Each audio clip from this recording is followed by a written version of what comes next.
오늘 우리에게 허락하신 하나님의 말씀은 요한복음 20장 11절에서 18절까지의 말씀입니다.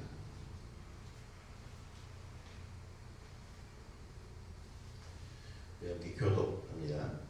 마리아는 무덤 밖에 서서 울고 있더니 울면서 구부려 무덤 안을 들여다보니 이는 입은 두 천사가 예수의 시체에 뉘었던 곳에 하나는 머리편에 하나는 발편에 앉았더라.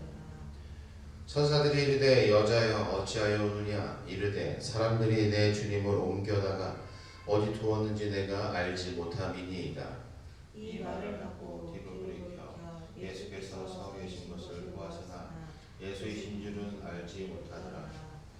예수께서 이르시되 여자여 어찌하여 울며 누구를 찾느냐 하시니 마리아는 그가 동산지기인 줄 알고 이르되 주여 당신이 옮겼거든 어디 두었든지 내게 이르소서 그리하면 내가 가져가리이다.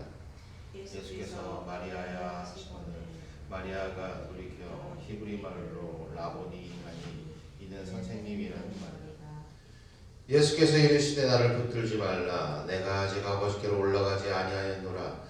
너는 내 형제들에게 가서 이르되 내가 내 아버지 곧 너희 아버지 내 하나님 곧 너희 하나님께로 올라간다 하라 하시니 같이 있습니다.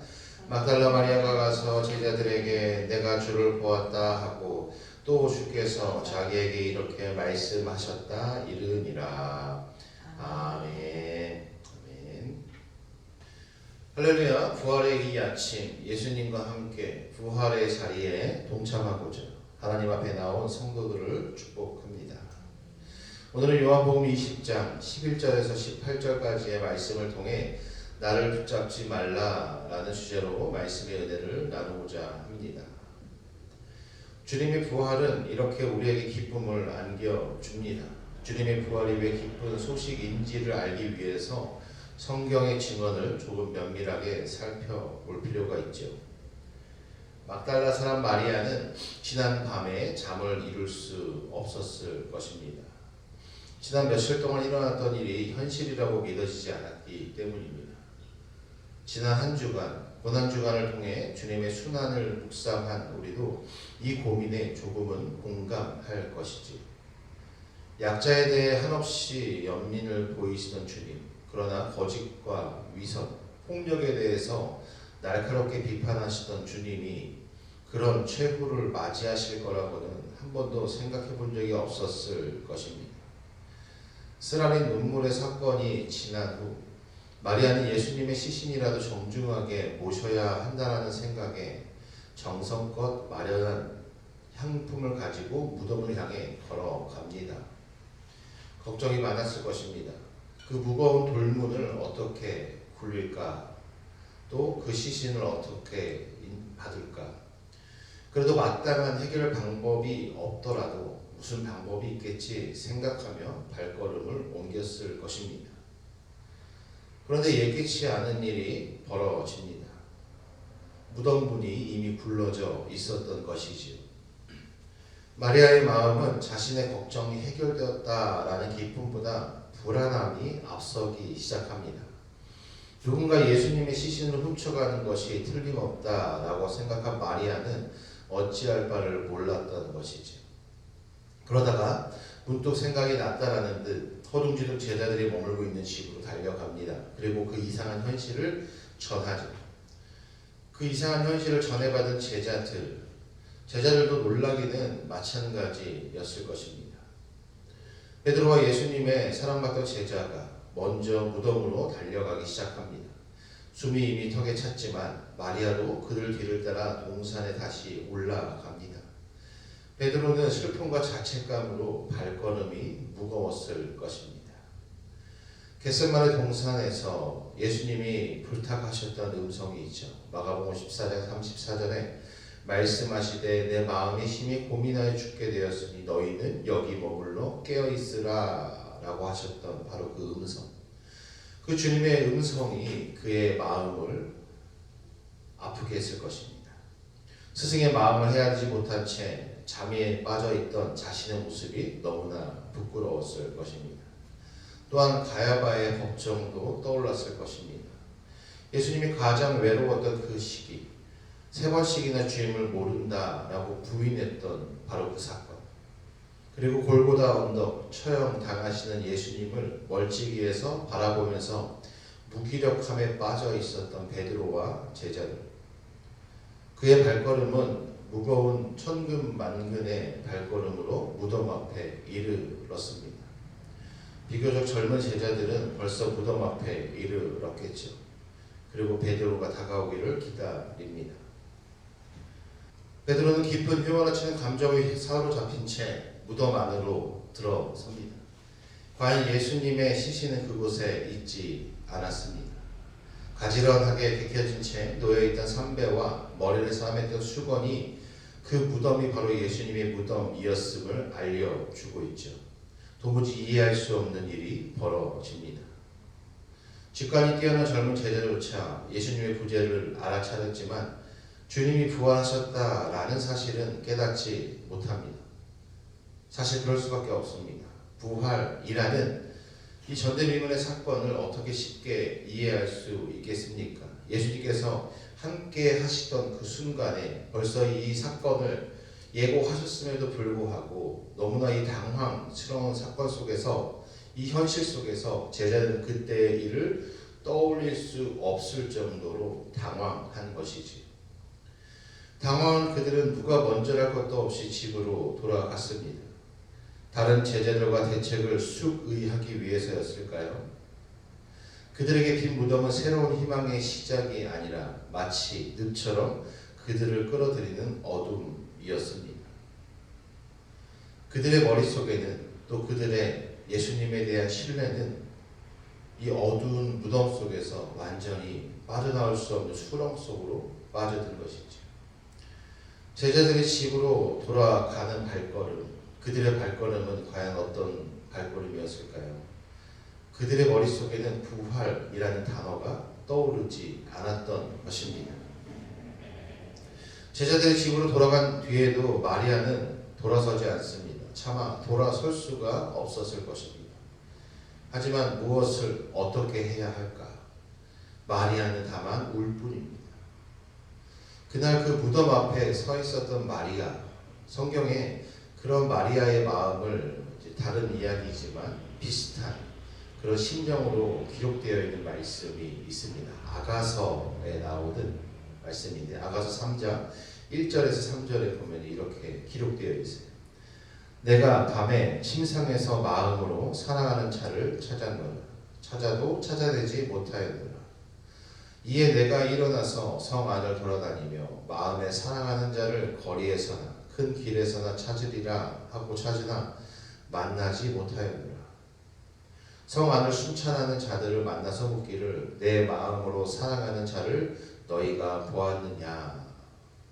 아가서의 이 시가 마치 마리아의 마음을 대변하는 것처럼 보입니다.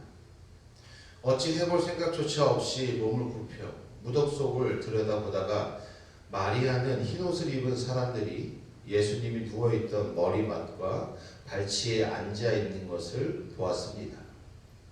먼저 말을 건넨 것은 천사였습니다. 여자여, 왜 우느냐? 마리아가 대답합니다. 누가 우리 주님을 가져갔습니다. 어디에 두었는지 모르겠습니다. 그렇게 말하다가 어떤 기척을 느끼고 뒤를 돌아보았습니다. 예수님이 그곳에 서 계셨건만 마리아는 예수님을 알아보지 못합니다. 주님은 천사들과 똑같이 물으십니다. 여자여, 왜 울고 있느냐? 누구를 찾느냐? 마리아는 그를 동산지기인 줄 알고 주님의 시신의 행방을 묻습니다. 그러자 주님이 그를 부르셨습니다. 마리아야. 낮은 음성이요 어조였죠. 세상에 그분 말고 자신의 이름을 그렇게 불러주는 이는 아무도 없었습니다. 저는 이 부분을 읽을 때마다 우리의 신앙이, 우리의 믿음이 벅차오름을 느낍니다. 부활하신 주님은 자신의 스승을, 자신의 승리를 드러내기 위해 성전을 찾아가지 않으셨습니다. 많은 사람들이 모이는 곳에 가지도 않으셨습니다. 다만 비통한 눈물을 흘리고 있는 한 사람, 천지간에 홀로 된 것처럼 외로움에 떨고 있는 한 여인에게 나타나셨습니다.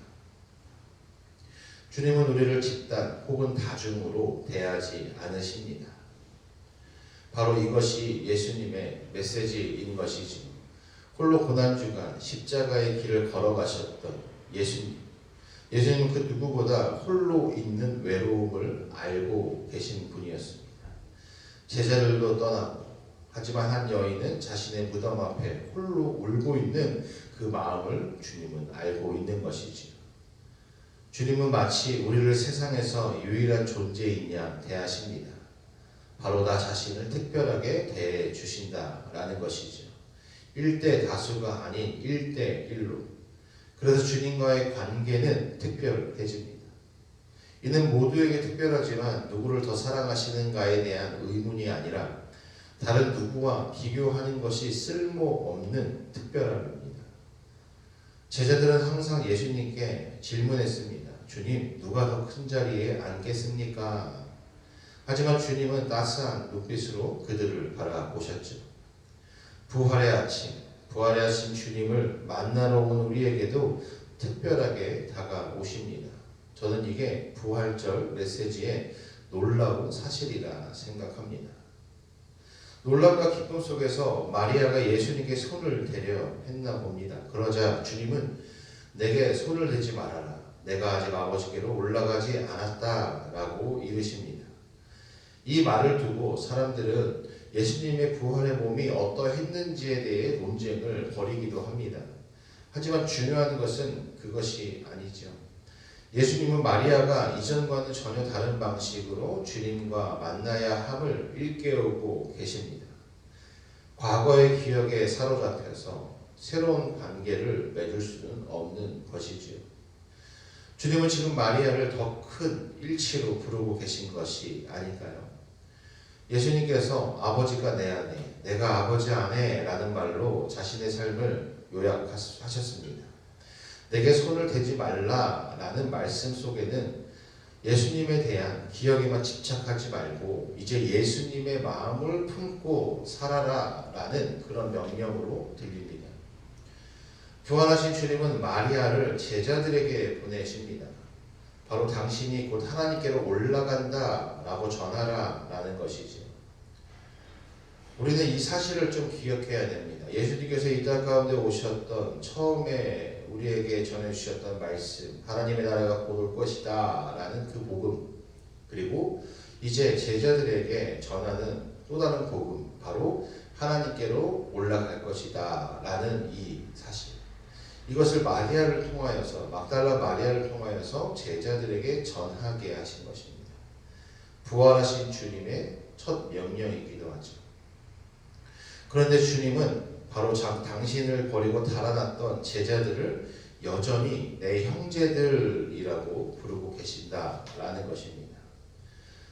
등돌림을 당하셨음에도 주님은 여전히 그들을 버리지 않으십니다. 바로 이 무조건적인 신뢰와 사랑이 제자들을 다시 일으켜 세우는 힘이 되었음을 우리는 압니다. 부활을 경험한 사람들은 일어선 사람이 되죠. 먼저 한 사람이 일어서고 그를 통해 또 다른 사람들이 일어섭니다. 그래서 그들은 거대한 생명의 흐름을 형성해 갑니다. 마치 강이 바다를 이루듯이 말이죠. 그 흐름은 절망의 사슬을 끊어내고 억압의 장벽을 무너뜨리며 세상 속으로 퍼져갑니다. 홀로 무덤 앞에 울고 있던 한 여인, 나약한 마리아를 통하여서 그 소식이 제자들에게 퍼지고 또 그 제자들을 통하여서 온 세상에 퍼져나가고 지금 우리에게까지 이르렀죠. 십자가에서 잠시 끊기듯 보였던 생명과 사랑 이야기는 부활을 통해 다시 이어지고 있습니다. 죽음은 극복되었습니다. 부활하신 주님과 만났던 바울은 이렇게 외쳤습니다. 사망아, 너의 승리가 어디 있느냐? 사망아, 내가 쏘는 것이 어디 있느냐? 우리도 이렇게 승리의 기쁨을 표현할 수 있을까요? 세상에는 생명을 가진 자들을 죽음으로 내몰고 있는 끔찍한 전쟁이라는 절망적 상황이 계속되고 있습니다. 우리 사회에는 여전히 억울함을 가진 자, 또한 나약함이 약점이 되어 한마디 비명도 지르지 못하는 약자들이 존재합니다. 기득권을 가진 자들은 오히려 그들을 혐오하고 차별하며 그들의 약함을 비웃고 있습니다. 이런 상황을 외면한 채 부활의 기쁨의 노래를 부를 수 있겠습니까? 부활하신 주님은 지금 가장 비통하게 울고 있는 사람들, 가장 깊이 예수님을 사랑하는 사람들에게로 향하고 계십니다. 홀로 울고 있던 마리아에게 다가가셨던 그 주님의 마음을 기억합니다. 그 주님을 만나면 넘어지고 짓밟혀도 다시 일어설 수 있습니다. 사람들에게 짓밟히고 말갈굽에 처해도 기꺼이 꽃을 피워내는 민들레처럼 살아갈 수 있는 것입니다. 그 일어선 자의 음성, 일어선 자의 사명은 무엇입니까? 오늘 우리가 읽은 마지막 절, 막달라 마리아가 가서 제자들에게 내가 주를 보았다 하고 또 주께서 자기에게 이렇게 말씀하셨다 이릅니다. 바로 이것입니다. 내가 주를 보았다. 내가 부활하신 주님을 보았다. 그리고 주님이 나에게 이렇게 말씀하셨다라는 것을 전하는 것. 그렇게 다시 일어난 자의 소식은 복된 소식이 됩니다. 우리가 잘 알고 있는 유명한 찬양이 있죠. 나치의 핍박 속에서, 억압 속에서 작사한 본히퍼 목사님의 가사입니다. 선한 능력으로, 선한 힘에 고요히 감싸여 놀라운 평화를 누리며 그대들과 함께 걸어가네. 지나간 허물 어둠의 날들이 무겁게 내 영혼 짓눌려도 주여 우리를 외면치 마시고 약속의 구원을 이루소서. 주께서 밝히신 작은 촛불이 어둠을 헤치고 타오르네. 그 빛에 우리 모두 하나 되어 온 누리에 비추게 하소서. 그 선한 힘이 우리를 감싸시네. 믿음으로 일어날 일 기대하네. 주 언제나 우리와 함께 계셔 하루 또 하루가 늘 새로워. 억압과 핍박 속에서 바로 주님을 바라보고 참 빛을 바라보며 살아갔던 한 목사님의 이 고백, 이 부활절, 아직 현실은 어둠이고 밤이지만 홀로 밝게 빛나는 빛이 우리에게 스며듭니다. 그렇습니다. 우리가 주님 안에서 살면 주님도 우리 안에서 사십니다. 이제 무덤가를 서성이지 말고 우리를 기다리는 아픔의 땅을 향해 나아가십시오. 주님이 그곳에서 우리를 기다리고 계십니다.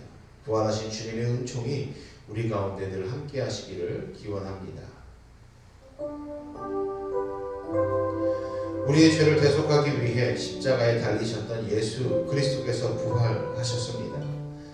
부활 그 이후 약 2000년의 시간이 흐른 지금 우리의 삶은 어떻습니까? 예수님의 생명을 통해 새 생명으로 거듭난 우리의 삶에 빛이 스며들고 있습니까?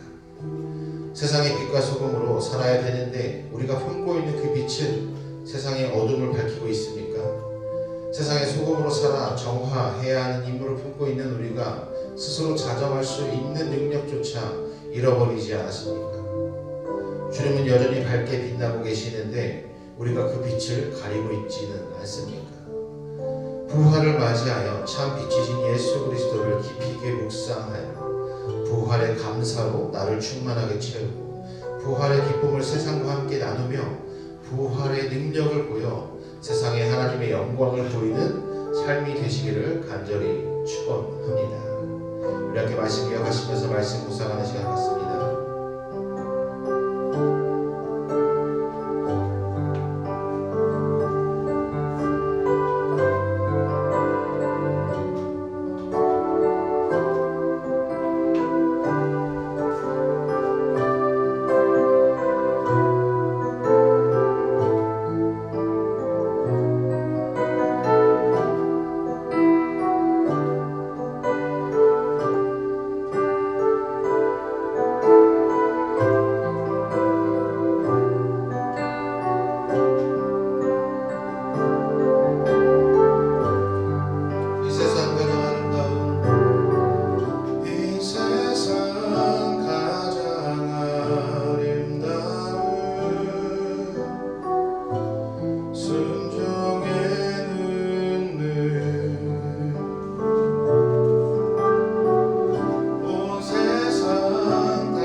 우리의 창조주 그리스도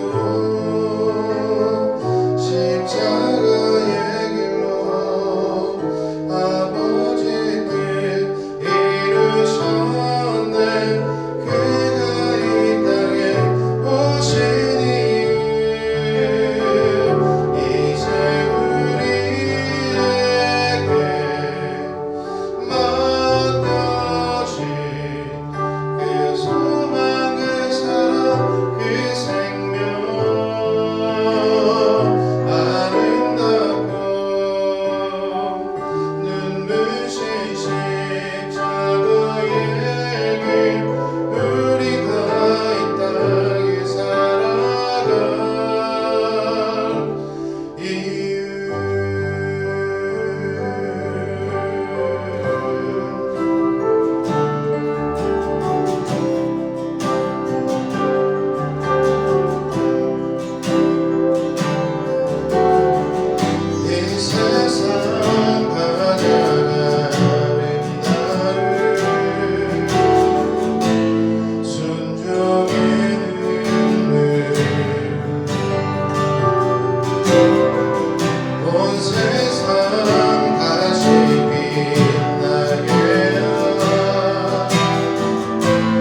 내가 보았다. 내가 보았습니다. 그 소식을 전하는 것. 그리고 또 세상의 빛과 소금으로 살아가는 것. 내가 주 안에 또 주님이 내 안에 함께 살아가는 삶. 그것이 아니면 우리의 존재에 이유가 없는 것입니다.